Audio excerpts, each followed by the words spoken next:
Pourquoi parle-t-on de Jeux Olympiques alors que les athlètes doivent travailler si dur pour les compétitions? Marathon, flamme olympique, breakdance, cérémonie d'ouverture, les mots des JO.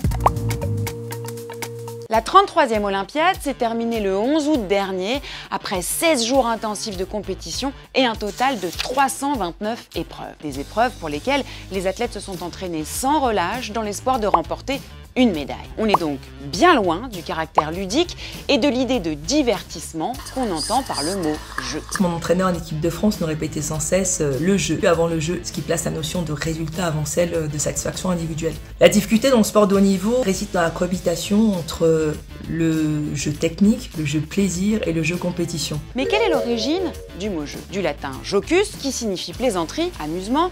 Le jeu désigne dans la Rome antique ce qu'on appelle aujourd'hui les jeux de mots ou les jeux d'esprit. Puis au fil du temps, le sens s'est élargi et il désigne toute forme d'activité ludique qui est organisée par un système de règles et qui définit les succès et les échecs.